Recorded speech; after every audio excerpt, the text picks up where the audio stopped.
Good morning, welcome back आ new blog. स्वागत है आप सबका एक बार फिर से तारा हुल ब्लॉग में। तो मेरी ब्लॉगिंग की शुरुआत हो चुकी है मॉर्निंग से।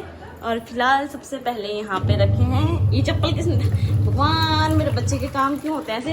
इसमें मैंने ना ये नीचे के मैट वेट धोने के लिए रखे हैं। और फिलहाल अभी तक मेरे को बहुत ज़्यादा टेंशन हो रही थी क्योंकि ध्रुवी का दूध नहीं था कल से, और उसको हम ये बाहर का पैकेट वाला देते नहीं है, तो मैं उसको खाने की खिला रही थी। तो अभी दूध वाला दूध दे के गया है तो मेरे थोड़ी सी टेंशन दूर हो गई है। चलो चलो चलो अंदर चलो, भागो भागो भागो भागो। और मैंने अपने लिए नाश्ता बना लिया। मैंने परांठे बनाए हैं प्याज के। बाकी कोई ऑप्शन मेरे को अच्छा लगा नहीं। आलू था, पर आलू मैंने कब तक मैं बॉईल करूँ, कब तक वो बनेगा पता नहीं, है ना। फिर 10:30 तो हो गए हैं और 11:30 बजे तक मुझे लंच भी रेडी करना है क्योंकि इनकी ड्यूटी है। और आजकल आपको पता है काम 2 जनों में ज़्यादा ही बढ़ जाता है क्योंकि ध्रुवी के साथ भी रहना पड़ता है। फिर मेरा प्रमोशन का अलग होता है, उनका ड्यूटी का अलग होता है। और घर में तो ऐसा था कि ध्रुवी को दादा दादी देख लेते थे, फिर मैं अपना काम आराम से कर लेती थी। पर अब ऐसा है कि सब टाइम का मतलब अच्छे से शेड्यूल बना के उसके बाद करना पड़ेगा। तो यहाँ देखो कुछ कपड़े, यहाँ भी अभी कपड़े धोने को पड़े हैं, तो थोड़ा सा इनको भी धो देते हैं और फिर नाश्ता करते हैं। तो नाश्ता करने के टाइम पे मेरे पतिदेव भी आ चुके हैं और इन्होंने मुझे दिया यहाँ पे पैसे। इनको मैं अपने पर्स में डाल के आती हूँ। तो सवेरे सवेरे लक्ष्मी मिल गई। वो नाश्ता करने के टाइम पे आ गए तो थोड़ा सा वो भी खा लेंगे। और आज कह रहे कि थोड़ी सी तोरी बची हुई, कह रहे सब्जी नहीं खानी, उसका साग बना दे, तो उसका साग बनाऊंगी अभी दिन में खा लेंगे। पहले पानी लेके जाऊँ। देखो बाथरूम में पूरा भीग के आ गया यार। और हेलो, नहाना ही था, अच्छे से नहा लेते बालू से ही। जबरू, मेरे जबरू है ये क्या मुंह से बोला ना, क्या करना है? हाँ करना है। अच्छा कपड़े निकालने हैं तो भिगाए क्यों? किसने भिगाए ये? सो गाइस अभी मैं जस्ट फेस वॉश करके आई हूँ। मैंने सोचा आपके साथ भी शेयर करती हूँ अपना डेली रूटीन। देखो हमारी डल स्किन का रीजन होता है डेड स्किन सेल्स, स्ट्रेस। इस वजह से हमारी स्किन काफी डल हो जाती है। हमें इसको बिल्कुल भी अवॉइड नहीं करना चाहिए, इसका अच्छे से ट्रीटमेंट लेना चाहिए, वो भी इफेक्टिव प्रोडक्ट के साथ। और मैं आपको बताती हूँ मैं क्या यूज करती हूँ। I am using Himalaya brightening vitamin C orange face serum. इसमें है 5x vitamin C, 10x niacinamide, power of natural orange extract. ये साइंस और नेचर का परफेक्ट कॉम्बो है। ये हमारे फेस से डलनेस को तो रिड्यूस करता ही है, साथ ही हमारी नेचुरल ब्राइटनेस को अनलॉक कर देता है। बाकी मैं आपको बताती हूँ इसको यूज कैसे करना है। इसको आपको अपने फेस पे 2 से 4 बूंदे डालनी है और अच्छे से मसाज करना है। ये जल्दी अब्जॉर्ब हो जाता है और अच्छे रिजल्ट के लिए आप दिन में 2 बार इसको यूज कर सकते हो। काफी लाइट वेट फॉर्मूला है और हमारी स्किन को काफी ज्यादा ब्राइट बना देता है। इस सीरम को यूज करने के बाद आप अपने फेस पे कोई भी सनस्क्रीन लगा सकते हो और उसके बाद अपना डेली वर्क स्टार्ट कर सकते हो। सबसे अच्छी बात मुझे यहाँ पे ये लगती है कि विजिबली रिजल्ट देखने को मिलता है आपको भी सिर्फ 3 दिन से। दोस्तों अगर आपको भी चाहिए ग्लोइंग नेचुरल लुक तो आप भी ले सकते हो इस प्रोडक्ट को अमेजोन, नाइका, फ्लिपकार्ट, साथ ही हिमालय के ऐप से, हिमालय के ऑफिशियल वेबसाइट से। बाकी डिस्क्रिप्शन में मैं लिंक डाल दूंगी, आप अपना ऑर्डर वहाँ से भी परचेज कर सकते हो। खाना धोना भी हो गया है, साथ साथ मेरा यहाँ पे खाना भी बन गया है। आज मैंने यहाँ पे तोरी का साग बनाया है चावल के साथ। तो सैलेड काटती हूँ और फिर इनको उठाती हूँ। थोड़ा सा ये आराम कर रहे हैं अभी आए थोड़ी देर पहले ऑफिस से, तो मैं थोड़ी देर आराम कर लो जब तक मेरा नहाना धोना होता है। महाराज जी ध्रुवी को खिलाते खुद सो गए, पर खुद ध्रुवी नहीं सोया। तो एक काम करती हूँ, सैलेड काट देती हूँ, साथ में बर्तन अभी इनको धो देती हूँ, फिर उसके बाद उनको उठाती हूँ खाना खाने के लिए, है ना। तो खाना भी मेरा रेडी हो चुका है। पतिदेव के लिए खाना लेके चलते हैं। आज मैंने बनाया है तोरी और आलू का साग। पहले मैं तोरी का साग बनाने वाली थी, लेकिन फिर क्या हुआ, तोरी कम हो गई, फिर मैंने उसमें आलू डाल दिया काट के।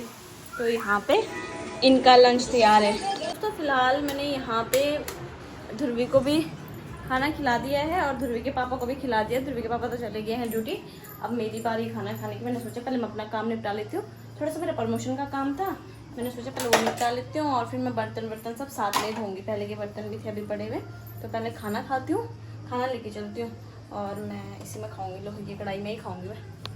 तो दोस्तों मैं थोड़ी देर सो गई थी, आराम कर रही थी और अभी मेरा सारा काम ऐसे ही पड़ा है, लेकिन फिर भी मैं आराम कर रही थी।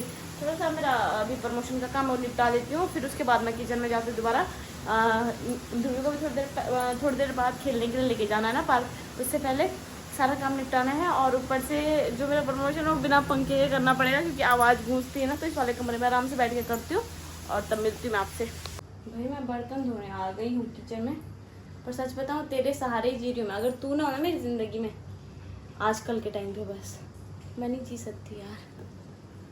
थैंक यू यार, थैंक यू सो मच मेरा पुकी। इसको ऑन करते हैं और अपने बर्तन धोते हैं। बर्तन देखो बाप रे, इतने कम बर्तन कैसे हो जाते हैं, इतने कम बर्तन। एक तो मुझे ऐसा लगता है कि जो ये सिंक है ना, हर एक जो हाउसवाइफ है वो मेरी इस बात से रिलेट करेगी, जो ये सिंक होता है बर्तन धोने का, भाई इसमें जितने तुम बर्तन धो इसमें बर्तन आते रहते हैं, मतलब ये कभी खाली नहीं होता। मेरे हिसाब से इसे ना पैसे रखने चाहिए ताकि भरता रहे। अगर ऐसा हो जाए ना फिर तो मैं काम नहीं करूँगी। सब्जी मेरी बन गई है, आटा मैंने गूंद के रख दिया है। भाई पसीना देखो, पसीना, और इतने में मेरा थ्रो भी उठ गया है। तो अब उसके लिए खाना वगैरह बनाती हूँ, और तब देखती हूँ उसके पापा का टाइम पे आ जाएंगे तो फिर उन्हीं के सजाऊंगी पार्क, वरना फिर पार्क निकल जाएंगे। मैं सोच रही हूँ उसके पापा थोड़ा जल्दी आ जाएंगे ना तो हम क्या करेंगे, खाना खा लेंगे पहले, फिर जाएंगे आराम से। फिर ध्रुवी के साथ आराम से खेल हो जाता है ना। मेरा पति घर आते ही सब्जी चेक करते हुए और बोलते रहे, नखरे दिखाते हुए कि ये सब्जी नहीं बनानी थी, भिंडी बनानी थी मैडम, भिंडी। यार 3 दिन से हम भिंडी खा रहे हैं, आपको याद है कुछ? 3 दिन से भाई 2 दिन बना दी मैंने, 1 दिन खाई मैंने, माँ की कसम, वो 2 दिन बना दी मैंने वो भिंडी। देखो एक आधा किलो थी ना, एक पाव मैंने एक दिन बनाई, एक पाव एक दिन बनाई। 2 जन में तो ऐसे हो रहा है, सब्जी ऐसी बच जा रही है। चलो ठीक है, माफ किया आपको, भूल चूक माफ। अच्छा तो गाइस अभी बड़ी मुश्किल से किचन से फ्री हुई क्या, रोटी बनानी रहती है। ये बल्ब तुम बाथरूम के लिए लेके आए हो? नहीं, ये यहाँ पे लगेगा चार्जिंग वाला है ना, इसको फिर बाथरूम में लगा हाँ, दो, वही और लगाएंगे। खराब हो रखा ना। हाँ जी मम्मा आई बेटू। मेरे हस्बैंड कह रहे हैं घूमने जाना है। घूमने तो कहाँ लेके जाओगे मुझे, मार्केट तक? मैं पता क्या सोचा, वॉक करने चलते सीधा वैसे पूरा, मतलब घुमा रहा था वॉक करके, आज मैंने कहा चलते हैं उधर चलते हैं, वॉक करते करते चलिए इधर की साइड को, हाँ। उनसे मिलना भी हो जाएगा। स्कूटी में जाएंगे, वॉक स्कूटी में थी, मतलब वैसे जाएंगे पैदल। हाँ। तो चलो फिर मैंने सब्जी बना दी, रोटी आके बना लेंगे है ना। ठीक है, बना दो रोटी में, रोटी बाद में बनाना। बस बना लो, ठीक है फिर चलते हैं। और गैस इस बार पता हमारा जब से हमें आए, हमें अभी 4 दिन हुए, हमारा कितना खर्चा हो गया। मैंने तो गैस को दिखाया नहीं हम क्या क्या लेके आए। कोई नहीं, बाद में दिखाएंगे। ध्रुवी का टीवी बंद किया तो मैं आपको दिखाती हूँ क्या क्या लेके आए हम। पहले तो आते ही हम लोगों ने कूलर लिया, क्योंकि बहुत ज़्यादा गर्मी थी, कूलर के बिना नहीं सर रहा था, तो कूलर लेके आना पड़ा। फिर हम उसके बाद लेके आए टीवी।